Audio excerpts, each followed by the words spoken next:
আমরা মাজার পূজারি ওলিদের বাড়িতে যাই, মাজারে মাজারে ঘুরি, আসলে এটা কতটুকু যুক্তি? মাজারে কেন যাব আমরা? আচ্ছা, আপনি আমাকে একটু মেহেরবানি করে বুঝাবেন। আমি কিন্তু আপনাকে হাতে ধরে বলতেছি না, আমি একদম আপনার পায়ে ধরে বলতেছি, কারণ আমাকে বুঝান। তার কোরআনে কি কোথাও বলা হয়েছে গুরু ধরার কথা? গুরু যে ধরবো আমরা, গুরু যে আমাদের ধরতে হবে, মানুষের কাছে যাইতে হবে, আল্লাহর ওলিদের কাছে যাইতে হবে, গেলে আমরা মুক্তি পাবো, এরকম কথা পবিত্র কোরআনে বলছে কিনা? যদি কোরআনে, এখন আপনাকে আমি বলবো কোরআন শরীফে আছে, আরেক দল বলবে মানি না, তো যে মানে না তার কাছে আরো দলিল কাজের না। দলিলের পাওয়ারে পারে না, দলিলের পাওয়ারের একটা হেডাম আছে, এই জন্য এখনো পর্যন্ত দুনিয়ায় পীরলির মাজারগুলো টিক্কা আছে। যাই হোক, সম্মানিত দর্শক মণ্ডলী, যে গানটি এখন করলাম, গুরু ধরি তোমার পায়, আদি অন্ত ভেদের কথা ভাঙ্গা কও আমার, তুমি না বুঝাইলে কথা আমি পাইব কোথায়? গুরুকে ছাড়া ভক্ত বা শিষ্যের তো অন্য কেউ নাই যে তাকে এই বুঝ, এই জ্ঞান দিতে পারে। গুরুই কেবল একমাত্র সমাধান। শুনেছি মানুষ বলে, আসলে আজকে আমি মাজার কমিটি এবং মাজারে যারা আছেন দায়িত্বে সকলকে কৃতজ্ঞতা জ্ঞাপন করছি এত সুন্দর একটি ধারা দেওয়ার জন্য, কারণ এগুলো আমাদের জানা দরকার। এই যে আমাদেরকে অনেকেই বলে আমরা মাজার পূজারি, আমরা মাজার পূজারি ওলিদের বাড়িতে যাই, মাজারে মাজারে ঘুরি, আসলে এটা কতটুকু যুক্তি? মাজারে কেন যাব আমরা? ওলির বাড়িতে কেন যাব? একজন মানুষ, তারও হাত আছে পা আছে, আমারও হাত আছে পা আছে, তাহলে আরেকজন মানুষের কাছে আমার কেন যাইতে হবে? কারণ কি? আচ্ছা আচ্ছা, আপনি আমাকে একটু মেহেরবানি করে বুঝাবেন। আমি কিন্তু আপনাকে হাতে ধরে বলতেছি না, আমি একদম আপনার পায়ে ধরে বলতেছি, কারণ আমাকে বুঝান। তারপরও আপনার চরণ আমি ছাড়বো না। আমাকে একটু বুঝায় বলেন, পবিত্র কোরআনে কি কোথাও বলা হয়েছে গুরু ধরার কথা? গুরু যে ধরবো আমরা, গুরু যে আমাদের ধরতে হবে, মানুষের কাছে যাইতে হবে, আল্লাহর ওলিদের কাছে যাইতে হবে, গেলে আমরা মুক্তি পাবো, এরকম কথা পবিত্র কোরআনে বলছে কিনা? যদি কোরআনে বলে তাহলে বুকটা টান দিয়া সুন্দর করে মানুষকে কইতে পারবো যে আপনারা যে মাজার পূজারি কোন, এই দেখেন কোরআনে বইলা দিছে অলির বাড়িতে যাওয়া যাবে, বায়াত নেওয়া যাবে। এটা যদি হয়ে থাকে তাহলে কোরআনে এটা কোথায় বলছে? এবার আরেক কথা আছে, আপনি বলেন কোরআনে কি বলছে? পীর ধরার কথা বলছে? অবশ্যই কোরআন বলে পীর ধরার কথা। যদি কোরআনে পীর ধরার কথা না থাকতো এতদিনে এই দেশের মাজার মন্দির সব উইরা যেত। দলিলের পাওয়ারে পারে না, দলিলের পাওয়ারের একটা হেডাম আছে, এই জন্য এখনো পর্যন্ত দুনিয়ায় পীরলির মাজারগুলো টিক্কা আছে।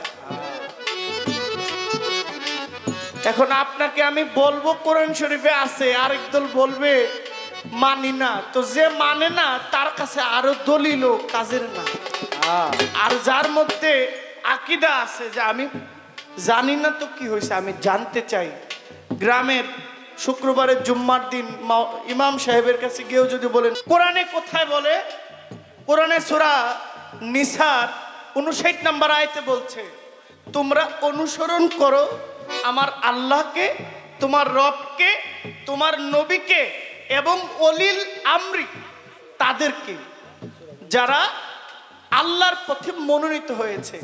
এখন পীর তো কোরআন শরীফে এই শব্দ নাই, তো নামাজ তো কোরআন শরীফের মধ্যে কোনো শব্দ নাই।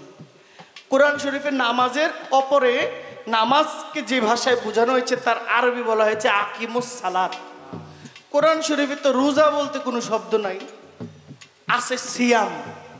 ওয়াতুজ, রোজার আরবি শব্দ হচ্ছে সিয়াম। কোরআনে তো ফেরেশতা কোনো শব্দ নাই।